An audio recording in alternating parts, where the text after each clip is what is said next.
दोस्तों 17 अगस्त 2023 को एलडीसी के टीयर 1 के सेकंड शिफ्ट का क्वेश्चन का एनालिसिस में इंग्लिश का लेकर आया हूँ। तो पहला क्या है कि इसमें से correctly express the following sentence in active voice. Active voice में हम लोगों को क्या करना है, बदलना है। This was talked about in the meeting by the officers, यानी ऑफिसरों के द्वारा इस बात के बारे में मीटिंग में बात की गई थी। तो हमारे पास क्या यहाँ वॉज है, वॉज के बाद याद रखिएगा कि वॉज या वर के बाद अगर थर्ड फॉर्म ऑफ वर्ब आता है तो हम लोग क्या करेंगे, इसका जब भी हम लोग एक्टिव वॉइस में बनाएंगे तो हम लोग सब्जेक्ट डालेंगे और सब्जेक्ट के बाद हम लोग सेकेंड फॉर्म ऑफ वर्ब डालेंगे। तो हम लोग इसको देखते हैं, यहाँ क्या है, वर टॉकिंग। वर टॉकिंग तो इसमें पास्ट में होना चाहिए था, वर इसमें होना चाहिए था बीइंग टॉक्ड, ये गलत है। उसके बाद क्या है, द ऑफिसर टॉक्ड, यानी सब्जेक्ट के बाद मेरे को वर्ब आ गया सेकेंड फॉर्म, तो ये मेरे को सही लग रहा है। The officers in the meeting had talked, had का आ गया ऑप्शन इसमें, तो ये ऑप्शन ऐसे ही गलत हो गया। The officer talk about this in the meeting, तो यहाँ प्रेजेंट फॉर्म आ गया फर्स्ट फॉर्म ऑफ वर्ब, तो ये गलत हो गया, यानी सही ऑप्शन क्या है हमारा, the officer talked about this in the meeting. तो ऑप्शन नंबर बी सही है। चलिए हम लोग फटाफट दूसरे क्वेश्चन की तरफ बढ़ते हैं। दूसरा क्वेश्चन हमारे पास, select the most appropriate option to fill in the blanks. Sara gave dash to a baby boy, Sara ने एक बेबी बॉय को क्या दिया, ब्रीद दिया, ब्रीद मतलब सांस दिया। ब्रॉथ, ब्रॉथ मतलब होता है शोरबा, जैसे सूप जिसको कहते हैं, आप लोगों ने पढ़ा होगा, too many cooks spoil the broth. Birth, birth का मतलब ये और ये बर्थ, बर्थ का मतलब बोले इस बर्थ का मतलब होता है सीट, तो बेबी बॉय को सीट देगी क्या, सारा। और इस बेबी बर्थ का मतलब होता है जन्म देना, जन्म, तो यहाँ पे हमारा क्या हो जाएगा, सारा जस्ट गेव बर्थ, ठीक है, यानी ऑप्शन नंबर डी हमारा, यानी सारा ने अभी एक बेबी बॉय को जन्म दिया। ये बर्थ और ये बर्थ हमारा होमोफोन्स, यानी similar in sound but different in spelling and meaning. चलिए अगला क्वेश्चन है हमारे पास कि every one feels that he is pompous but I know the underlying truth that he is the man of great understanding and love. तो इसमें से क्या कहता है, एंटोनिम बनाना किसका, पॉम्पस का। तो पॉम्पस का मतलब होता है, पॉम्पस का मतलब होता है दिखावा करना, क्या करना, दिखावा करना, और इसका हमको चाहिए एंटोनिम। एंटोनिम में क्या चाहिए, एंटोनिम मतलब उल्टा, तो लॉफ्टी का मतलब हो जाता है हमारे पास प्रभावशाली यानी इफेक्टिव। हॉटी का मतलब होता है, हॉटी का मतलब होता है शोई, शोई मतलब घमंडी, है ना। और ग्रैंडोइज का मतलब हो जाता है हमारे पास शानदार, क्या हो जाता है, शानदार। और मोडेस्ट का मतलब क्या हो जाता है, विनम्र, पोलाइट, क्या हो जाता है, पोलाइट। तो हमारा सही जो एंटोनिम होना चाहिए वो क्या होना चाहिए, दिखावा करने का, पोलाइट होना चाहिए। चलिए इसी को हम लोग हम्बल भी कहते हैं। चलिए तो आपका सिनोनिम्स मिल गया, मोडेस्ट को ही हम लोग पोलाइट और पोलाइट को ही हम लोग हम्बल कहते हैं। अगला क्वेश्चन हमारे पास, ये parts of a sentence are given below in jumbled order, jumble करके दिया हुआ है। Select the option that arranges the part in the correct order to form a meaningful sentence. इसको हमें क्या करना है, इसको पढ़ के हमें ये करेक्ट सीक्वेंस में लगाना है। टू हिज नेबर्स, अपने पड़ोसियों को। First his name is Adam, पहला नाम एडम है। दैट नो वन इवन, जो इवन यहाँ तक कि कोई नहीं। ही इज सो रूड, वह इतना रूड है। नोज दैट हिज, जानता है कि उसका। तो देखिए पहला क्या हो जाएगा, हम लोग मिलाते हैं इसको, जैसे हमारे पास ऑप्शन है DACEB, तो डी का मतलब he is so rude. To his neighbours, अपने नेबर्स के। उसके बाद सीन में क्या हो जाएगा, that no one even knows that his first name is Adam, यानी हमारे पास यही करेक्ट ऑप्शन है DACEB, यानी इसका सही क्या हो जाएगा कि इसका हो जाएगा ही इज सो रूड, वह इतना रूड है। दैट सॉरी इसका वो इतना रूड है किससे, अपने पड़ोसियों के लिए। To his neighbours that no one even knows that his name is Adam, यानी वह इतना रूड है अपने पड़ोसियों को लेकर कि कोई यहाँ तक कोई नहीं जानता है, कोई जानता भी नहीं कि उसका पहला नाम क्या है, एडम है। चलिए नेक्स्ट क्वेश्चन देखते हैं। Select the option that can be use as one word substitute for the underline group of words, यानी ये जो अंडरलाइन किया हुआ है इसके लिए हमें कोई एक वर्ड डालना है। क्या है, किडनी बीन्स वर बॉइल्ड क्विकली, किडनी बीन्स क्या हो गए, जल्दी से बॉयल हो गए। व्हेन, जब Nisha added a substance that speed up 50 chemical reaction, जब निशा ने क्या किया, एक सब्सटेंस डाला और वो पूरे केमिकल रिएक्शन को क्या कर दिया, वो स्पीड अप 15 केमिकल रिएक्शन, और वो क्या कर दिया, केमिकल रिएक्शन को स्पीड कर दिया। तो जब भी स्पीड करने का काम डालेगा और कुछ डालेंगे तो क्या डालेंगे, इस पूरे वर्ड के लिए हम लोग कैटलिस्ट का यूज़ करेंगे, जिसका हिंदी होता है उत्प्रेरक, ठीक है। चलिए अगला क्वेश्चन क्या है हमारे पास, यानी ऑप्शन ए सही है हमारा इस क्वेश्चन के लिए। इस क्वेश्चन के लिए हमारा सही ऑप्शन है ए नंबर। अगला क्वेश्चन है हमारे पास, इसमें फिल इन द ब्लैंक्स करना है। Mihika was one of the dash in MasterChef competition held in our society last year, यानी मिहिका जो अपने सोसाइटी में पिछले साल एक मास्टर शेफ कॉम्पिटिशन आयोजित किया गया था, उसमें से एक डैश थी, तो एक क्या थी, कॉन्टेस्टेंट थी। कॉन्टेस्टेंट का मतलब कि प्रतिभागी थी। तो हमारे पास ऑप्शन ए नंबर भी हमारा कॉन्टेस्टेंट लिखा हुआ है और बी नंबर भी हमारा कॉन्टेस्टेंट लिखा हुआ है। तो इसमें से सही ऑप्शन कौन है? B number. सही स्पेलिंग किसका है? बी का। कॉन्टेस्टेंट में ए लगता है। लेकिन इसमें एक चीज़ मैं आपको बता दे रहा हूँ कि इसमें एक यहाँ पे आप देखेंगे तो लिखा हुआ है वन ऑफ द। याद रखिएगा, वन ऑफ द के बाद अगर एडजेक्टिव आती है तो हमेशा सुपरलेटिव डिग्री में होगी और नाउन हमेशा प्लूरल नाउन होगा, लेकिन वर्ब हमेशा सिंगुलर वर्ब होगा। जैसे वन ऑफ द टीचर्स, यानी जितने भी शिक्षक हैं उसमें से कोई एक इज वेरी स्मार्ट, है ना, बहुत क्या है? स्मार्ट है। ठीक है, एक और क्वेश्चन देखते हैं कि Virat Kohli is one of the best. अब यहाँ पे मेरे को चाहिए प्लूरल नाउन, तो बैट्समैन डालूंगा, क्या डालूंगा मैं? बैट्समैन अगर मैं डालूंगा तो ये सिंगुलर हो जाएगा, गलत हो जाएगा। तो मेरे को क्या चाहिए? बैट्समैन। ठीक है, बैट्समैन इन द वर्ल्ड, यानी दुनिया में जितने भी बल्लेबाज है उसमें से विराट कोहली एक है। तो हमेशा याद रखना है कि वन ऑफ द के बाद हमेशा क्या चाहिए? प्लूरल नाउन चाहिए। ठीक है, चलिए अगला क्वेश्चन है हमारे पास। इसमें से हमें एंटोनिम चाहिए। एंटोनिम मतलब उल्टा, एंटोनिम मतलब अपोजिट वर्ड, है ना। चलिए, we were very much enthusiastic, हम लोग बहुत क्या थे? इंथुसियास्टिक थे, यानी उत्साहित थे, एक्साइटेड थे। क्या थे? एक्साइटेड थे। किसके लिए? About our tour to Agra, अपने आगरा टूर के लिए। तो इसका एंटोनिम क्या होगा? एनेक्सियस का मतलब हो जाता है चिंतित। ऑब्सेस्ड का मतलब हो जाता है पागलपन। इनक्लाइंड का मतलब हो जाता है झुका हुआ, है ना। तो सही हमारा क्या हो जाएगा इसके लिए? कैजुअल मतलब डिसइंटरेस्ट, इसको हम लोग समझ सकते हैं डिसइंटरेस्ट, है ना, यानी जिसको थोड़ा भी क्या है? मन नहीं है। तो हमारा सही ऑप्शन क्या हो जाएगा? Casual, D number. चलिए अगला क्वेश्चन चलते हैं हम लोग। अगला क्वेश्चन हमारे पास, select the most appropriate synonym. Synonym का मतलब ब्लीक, सिनोनिम का मतलब सेम मीनिंग ब्लीक, है ना। जो synonym the word bleak from the given sentence, इस सेंटेंस से ब्लीक का हमको सिनोनिम्स खोजना है। तो ब्लीक मतलब क्या होता है? पहले इसको जान लेते हैं। ब्लीक का मतलब होता है उदास। क्या होता है? उदास या फीका, है ना। अब क्या हमारे पास ऑप्शन ए है स्लो का मतलब धीमा, सडन का मतलब अचानक, और ग्लूमी का मतलब होता है उदास। क्या होता है? उदास। फ्रायल का मतलब क्या होता है? फ्रायल का मतलब होता है कमज़ोर। क्या होता है? कमज़ोर। तो हमारा सही ऑप्शन क्या हो जाएगा? ग्लूमी। ब्लीक का क्या हो जाएगा? ग्लूमी। चलिए अगला क्वेश्चन पे चलते हैं हम लोग। अगला क्वेश्चन है कि the following sentence has been split into 4 segment, identify the segment that contains a grammatically error. तो याद देखिए क्या है कि when I was in 5th grade, जब मैं 5वीं क्लास में था, I use to ride on my red bicycle, मैं अपने रेड बाइसिकल पे चढ़ा करता था। यानी ये सेंटेंस जो है ये हमारी पास्ट की हैबिट को बता रहा है। किसको बता रहा है? पास्ट की हैबिट को, यानी कि हम लोग पास्ट में कोई काम करते थे अब नहीं करते हैं, है ना। ये तब की बात है, कब की बात कर रहा है? जब 5th में था। तो इसको पास्ट की हैबिट को बताने के लिए हमेशा हम लोग क्या लगाते हैं? Used to. क्या लगाते हैं?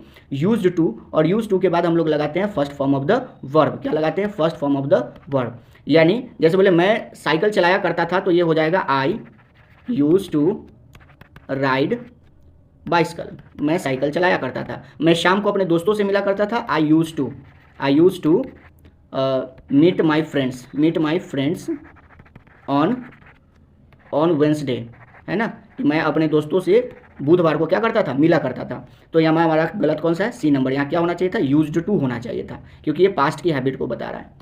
चलिए अगला क्वेश्चन हम लोग देखते हैं। अगला क्वेश्चन हमारे पास कि select the most appropriate antonym of the given word repeal.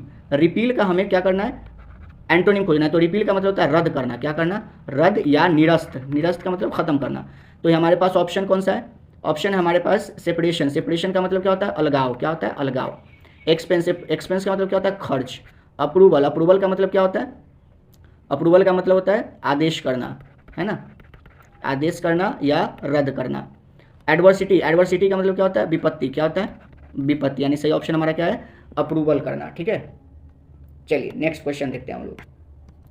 अगला है हमारे पास कि फ्रॉम अ रिसेंट रिसर्च, एक रिसेंट रिसर्च में evident is it that, as ये सबूत मिला है, इस तरीके से मान सकते हैं, या ये साबित हुआ है that a lot more women have been opting for professional courses, यानी ज़्यादातर महिलाएं अब प्रोफेशनल कोर्सेज को वो कर रही है, चूज़ कर रही है।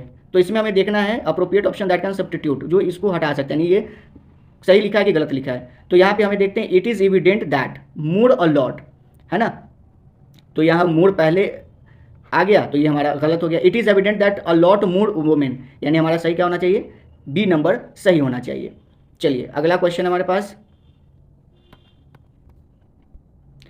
As I walked through the old town, जैसे मैं पुराने शहर के से चलना शुरू किया, I couldn't help but I feel a sentimental longing, है ना, सेंटिमेंटल लॉन्गिंग, लॉन्गिंग का मतलब क्या होता है, बेचैनी, क्या होता है, बेचैनी या तरसना, है ना, बेचैनी, इसमें एक ही होगा, बेचैनी, है ना, या तड़पना, तड़प जिसको कहते हैं।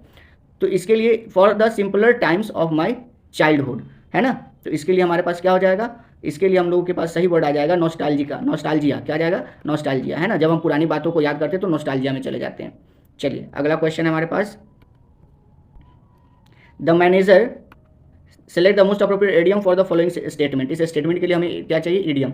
The manager was punished for his negligence in work, यानी मैनेजर को अपने काम में नेग्लिजेंस के लिए क्या कर दिया गया, सजा दिया गया। तो इसके लिए सही इडियम्स कौन सा है हमारे पास, तो इसके लिए है बिग डिफेंस, बिग डिफेंस का मतलब होता है जोरदार विरोध करना, जोरदार विरोध करना, तो यहाँ तो विरोध नहीं किया जा रहा है। उसके बाद है bring to book, bring to book का मतलब होता है दंडित करना या सजा देना, क्या होता है, सजा देना या दंडित करना, दंडित करना। बर्न वंस बोट्स, यानी पीछे लौटने के रास्ते को बंद कर देना, बंद कर देना। Bolt from the blue, bolt from the blue का मतलब होता है अकस्मात, अकस्मात का मतलब होता है अचानक, अकस्मात होने वाली बुरी घटना, है ना। तो यहाँ पे क्या हो गया, पनिश किया गया, तो सही ऑप्शन क्या हो जाएगा हमारा, बी नंबर। चलिए अगले क्वेश्चन की तरफ चलते हैं। अब क्या है, इस सेंटेंस को हमें पैसिव वॉइस में बदलना है। तो क्या है, द स्टूडेंट मस्ट कंप्लीट, तो मस्ट हमारा क्या है, मॉडल वर्ब है, और याद रखिएगा कि मॉडल वर्ब के बाद हमें क्या चाहिए, बी, और बी के बाद क्या चाहिए, थर्ड फॉर्म ऑफ वर्ब। तो पहला ऑप्शन क्या हमारे पास, विल हैव, तो ये ऑप्शन ऐसे ही गलत हो गया, यहाँ विल बी है तो ये भी ऑप्शन क्या हो गया, गलत हो गया।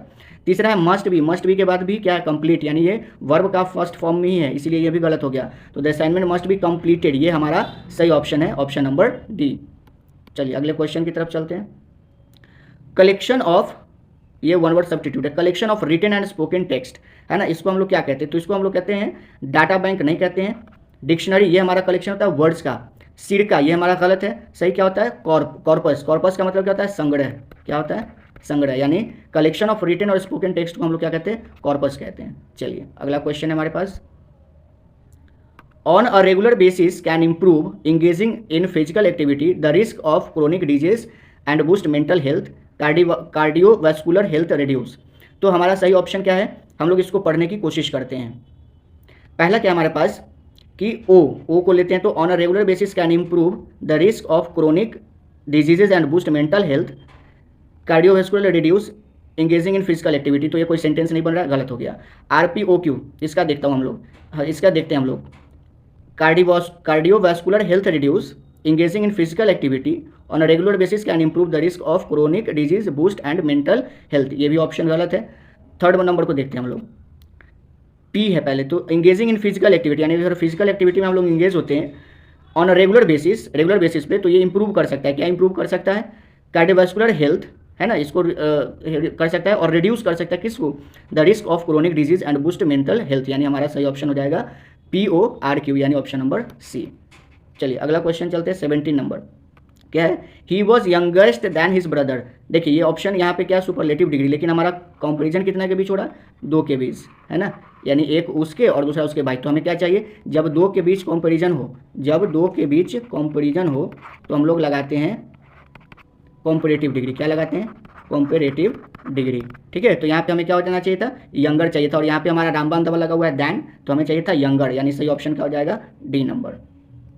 कंपैरेटिव कैसे बनाते हैं, तो किसी भी एडजेक्टिव में हम लोग क्या कर देते हैं, ER लगा देते हैं जो सिंगल सिलेबल वर्ड हो, और डबल सिलेबल वर्ड में हम लोग डबल या इससे ज़्यादा वर्ड में, डबल सिलेबल वर्ड में हम लोग मोर और मस्ट लगा देते हैं, है ना। चलिए अगला क्वेश्चन हमारे पास 18, select the most appropriate antonym of the given word, है ना, एंटोनिम खोज जाए, इल्यूसिव, इल्यूसिव का मतलब क्या होता है हमारे पास, आसानी से पकड़ में ना आने वाला, क्या होता है, कांट बी कॉट इजिली, आसानी से पकड़ में नहीं आने वाला। तो हमारे पास ऑप्शन क्या है, रिजिड, रिजिड का मतलब क्या होता है, कठोर, क्या होता है, कठोर, है ना। एक्सप्लोसिव, एक्सप्लोसिव का मतलब क्या होता है, विस्फोटक, क्या होता है, विस्फोटक। और अफोर्डेबल, अफोर्डेबल का मतलब क्या होता है, वहन करने योग्य, यानी जो आप कर सकते हैं, जो आप खर्च कर सकते हैं, वहन करने योग्य, है ना। यानी उसके बाद डेफिनेट, डेफिनेट का मतलब क्या होता है, खास, खास का क्या मतलब होता है कि जो पकड़ में आ जाएगा, यानी इसका क्या आ जाएगा ऑप्शन डी नंबर।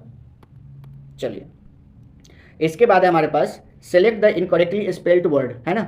तो हमारे पास कौन सा वर्ड जो है वो गलत क्या किया गया है, स्पेल्ड किया गया है, लिखा गया है। पहला क्या है सोविनियर, सोविनियर का मतलब क्या हो जाएगा, इसका मतलब होता है स्मृति चिन्ह। क्या होता है, इसका मतलब होता है स्मृति चिन्ह, ठीक है।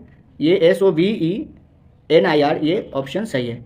सस्पिटिबल ये थोड़ा सा मेरे को कुछ तो गड़बड़ लग रहा है, लेकिन आगे और देखता हूँ। सिम्बोलाइज, सिम्बलाइज यानी इसका मतलब हो गया किसी का प्रतीक होना, किसी का प्रतीक होना। और सिंपेथेटिक, सिंपेथेटिक इसका मतलब हो गया हमारा सहानुभूति, सहानुभूति, है ना, हमदर्दी जिसको कहते हैं हम लोग, है ना।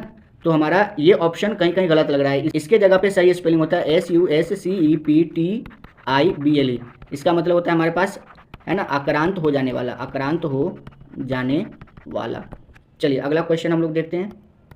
अगला क्वेश्चन का नाम हमारे पास my mother asked my father to increase her personal use allowance. Allowance तो आप लोग जानते हैं खर्च, है ना, कि मेरी माँ ने मेरे पिता से क्या किया कि भाई उसका जो पर्सनल खर्च है उसको अब बढ़ाया जाए। तो इसके लिए सही ऑप्शन क्या हो जाएगा हमारे पास, है ना, इसके लिए सही ऑप्शन हो जाएगा हमारे पास पिन मनी। क्या हो जाएगा, पिन मनी। चलिए तो ये टोटल 20 क्वेश्चन मैंने आपको कराया CHSL का। आगे आप मैं अगले शिफ्ट का डालूंगा, इसके लिए आप क्या करें, हमारे चैनल को सब्सक्राइब कर लीजिए। ये तो मैं कहना नहीं चाहता, फिर भी आप लोग कर लीजिए ताकि मैं रेगुलर अपडेट दूँ। और सब्सक्राइब करने में आपका कुछ जाता नहीं है, बस 1 सेकंड का टाइम जाता है। बहुत बहुत धन्यवाद दोस्तों, थैंक यू।